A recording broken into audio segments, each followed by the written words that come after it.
Bom, pessoal, antes de eu começar a falar um pouco mais sobre fibra ótica, eu quero falar um pouco sobre a minha história com fibra ótica, para vocês saberem um pouco mais de onde vem esse conhecimento que eu quero passar para vocês.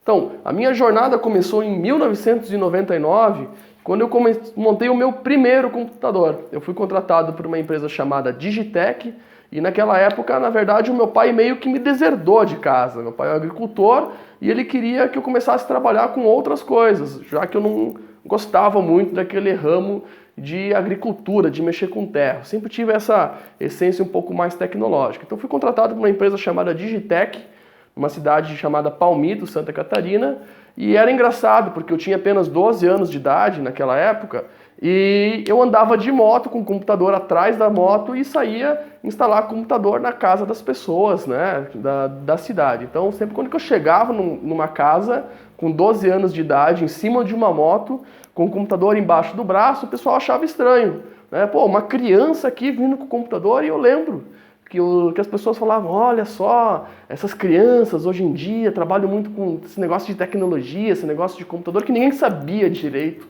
o que era um computador, como é que funcionava isso, né? Em 2003, eu fui contratado por um ISP, eu comecei trabalhando no meu primeiro ISP, nessa mesma cidade, em Palmito, Santa Catarina.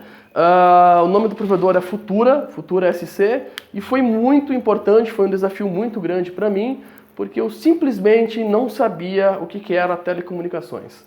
Eu nunca me esqueço que eu fui receber uma consultoria de um dos meus mentores, Luiz Bastian Júnior, né, e eu nunca me esqueço que ele falou a seguinte frase para mim: Matheus, tu tem que trocar o canal de um rádio.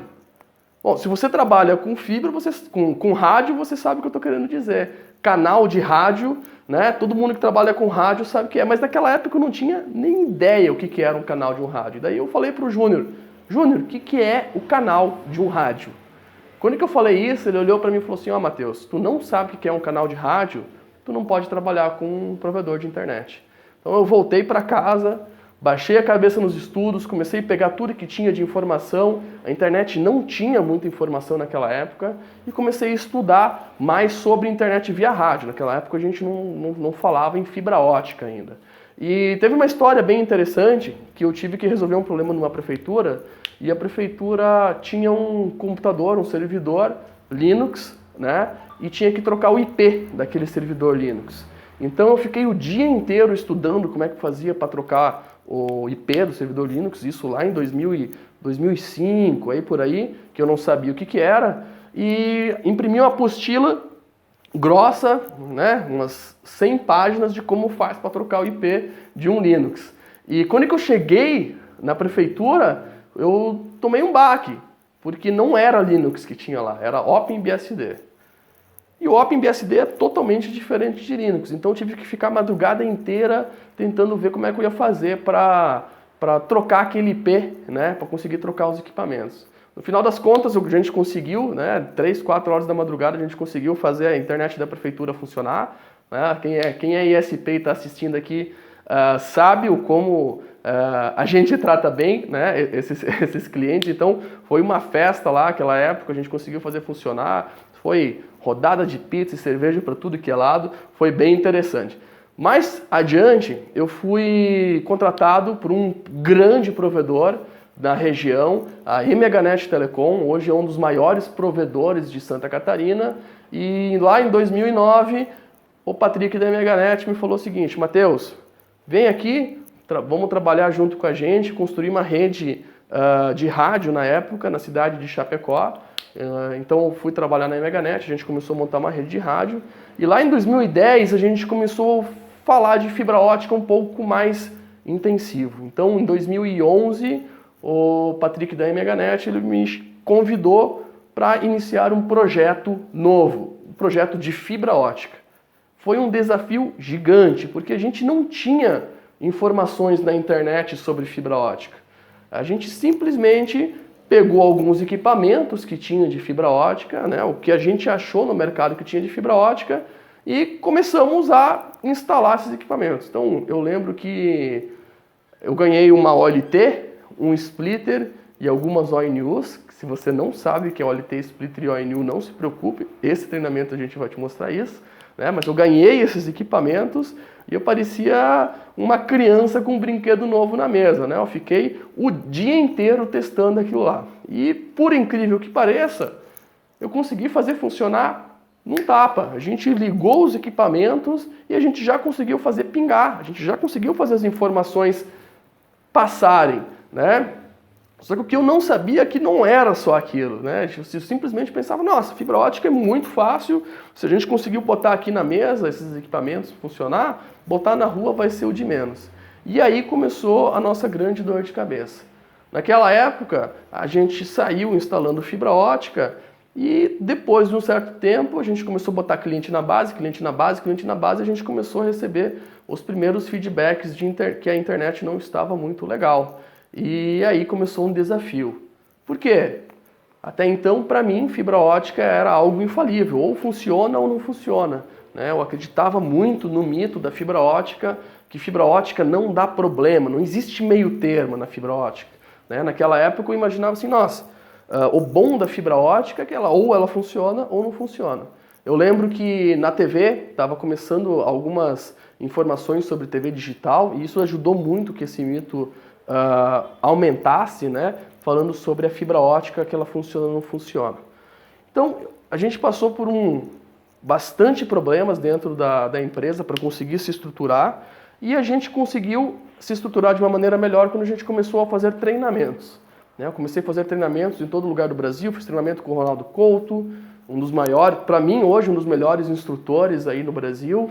Fiz treinamento na Furukawa, fiz treinamento na Parks. E quando que eu fui na Parks fazer um treinamento, a gente começou um relacionamento bem interessante e eu fui convidado a trabalhar na Parks. Se vocês não conhecem a Parks é pioneira no mercado de GPON no Brasil, foi a primeira indústria brasileira a desenvolver uma tecnologia GPON, que é uma tecnologia para fibra ótica, e naquela época a Parks queria começar a trabalhar no mercado brasileiro com GPON, com internet de fibra ótica para ISPs. E foi bem interessante, porque eles me chamaram dentro da empresa justamente por ter esse conhecimento. Eles me chamaram dentro da empresa por ter esse conhecimento, saber o que são ISPs, saber qual que é a vivência do ISPs, todos aqueles problemas que a gente tem dentro de um provedor. E eu fui para a Parks levar esse conhecimento dos ISPs e, lógico, peguei um novo desafio também, que já não era mais ser um provedor de internet, mas sim oferecer produtos para os provedores de internet. E aí eu comecei a conhecer um outro lado dos provedores, dos ISPs, que eu não conhecia, porque até então eu trabalhava dentro de um ISP. Em 2014 foi quando eu comecei a minha jornada de empreendedor. Então eu saí da Parks, né? Eu acabei saindo da Parks, a gente fundou uma empresa chamada IPv7, uma empresa de consultoria de alta complexidade. A IPv7 é uma empresa hoje também pioneira no mercado de TIC, que é uma empresa que junta o mercado de telecomunicações com TI, né? A empresa hoje funciona, tem vários clientes no Brasil todo. E em 2016 eu comecei uma carreira solo, porque o meu negócio não é TI, meu negócio é telecomunicações. Eu descobri em 2016 que eu gosto muito de telecomunicações, então eu fundei uma empresa chamada Marmentini Net, uma empresa minha de consultoria e mentoria para ISPs, certo? E em 2017, agora nesse ano, eu vi que a consultoria não estava dando conta de toda a vazão de conhecimento que o mercado precisa.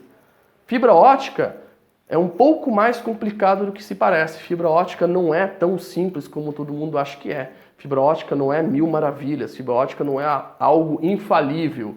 Então, em 2017, a gente resolveu montar a Fiber School para a gente ter mais escala, conseguir levar esse conhecimento para mais gente, para atingir mais pessoas mais rápido, com treinamento. A consultoria é ótima, é interessante, as empresas precisam, mas a gente consegue ajudar um por vez.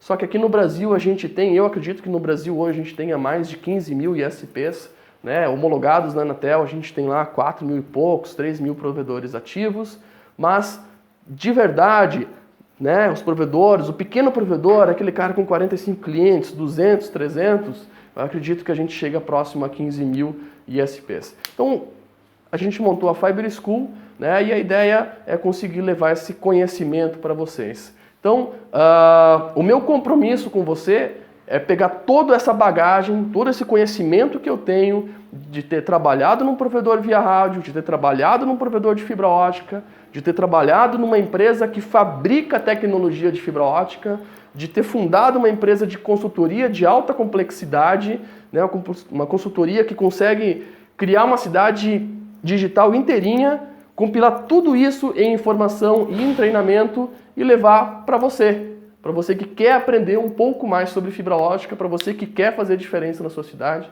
para você que quer levar a internet de alta qualidade e alta velocidade para os usuários da sua cidade. Beleza? Vamos começar agora? Vamos começar falando um pouco mais sobre o porquê que o mercado está falando tanto em fibra ótica. Valeu!